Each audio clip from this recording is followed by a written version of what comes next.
World Health Organization is warning nearly 500,000 people in Gaza are experiencing catastrophic hunger, acute malnutrition, starvation and illness.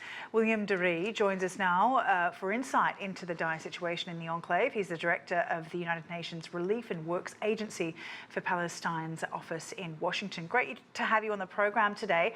Thousands of people are fasting in solidarity with people in Gaza, where over 2 million Palestinians are waiting for life-saving aid to enter. Talk about the significance of World Hunger Day in relation to the war in Gaza.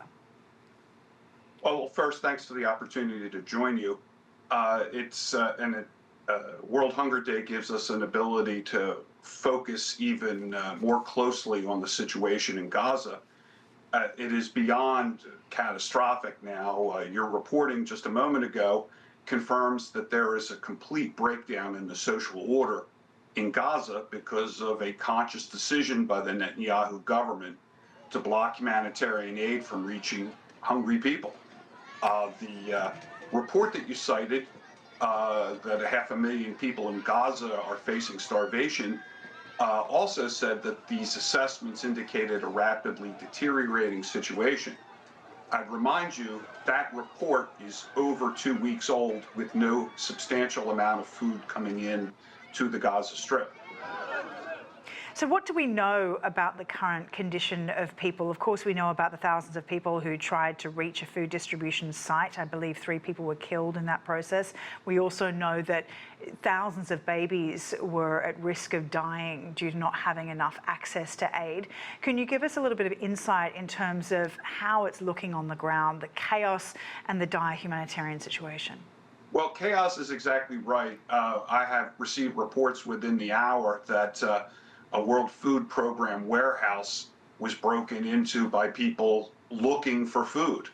And that tragically, the initial reports are at least 2 are dead with others injured. You know, and a colleague of mine told me that people got used to standing in long lines just for a bag of flour or a small meal, but even the lines are gone because there's no food left. Even the kitchen, the emergency kitchens are closed. UNRWA's out of food. The World Food Program is out of food. The international NGOs that were running soup kitchens are out of food.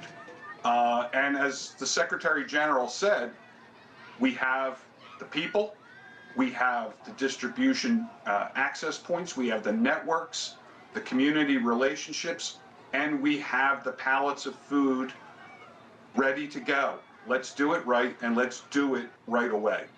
Can you talk more about the controversial Gaza Humanitarian Foundation in southern Gaza? I believe it's backed by the US and Israel and accused of bypassing both the United Nations and Hamas and is, as a consequence, dangerously inadequate. You know, on what grounds do these organisations have to be able to distribute food, and how is it policed? How is it that aid is still sitting at the border and unable to reach those in need? Sure. This Gaza Foundation is really just a solution in search of a problem. Since the conflict began, the UN proved it could handle the humanitarian response in Gaza, particularly during the last ceasefire when the UN family, not just UNRWA, but the WHO, UNICEF, World Food Program, and other major international NGOs were actually starting to gain ground on the situation before the Netanyahu government halted humanitarian aid entering the Strip. Analysts have been looking at this Netanyahu government-created organization and questioned whether it's actually intended to help suffering people or support another agenda.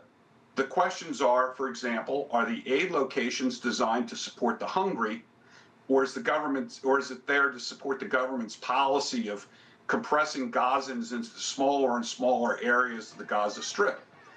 And what we saw yesterday was sadly exactly what the UN predicted, which is, it was chaos. It was, I am informed, literally only the strongest were going to be able to get any of these food packages.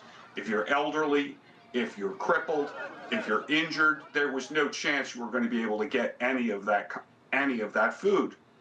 This failure to follow humanitarian principles is why the UN and other major NGOs declined to participate. And it also led to the resignation of this Gaza Foundation senior staff over the weekend. Can we speak a little more generally about hunger around the world? I know that your focus is more on, the plight of Palestinians, but in terms of hunger and climate change and other conflicts around the world where starvation is being used as a weapon of war, can you talk more generally about this World Day and how, what we're facing in terms of hunger in other countries? Sure. I'll pull back the lens a little bit because UNRWA operates in more than just the Gaza Strip. For example, we have almost 500,000 Palestine refugees in Syria. 90% of them live below the poverty line. We have in Lebanon almost 200,000 people dependent on UNRWA for cash assistance that allows them to purchase food and pay rent. Pulling the lens back further, there are needs all over the world, but the challenge has become we have as it were, think of a humanitarian funding as a pie. That pie never gets big enough to solve all the world's, hunger needs. But what's actually happening these days is that humanitarian pie is starting to shrink. It started with the United States pulling back on its foreign assistance, but other countries are facing challenges as well. And they have been forced to cut back on their overall humanitarian assistance.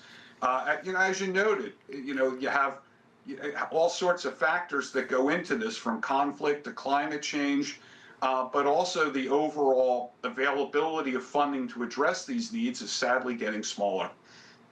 All right, we'll leave it there. William Deere, really appreciate your time on the program today.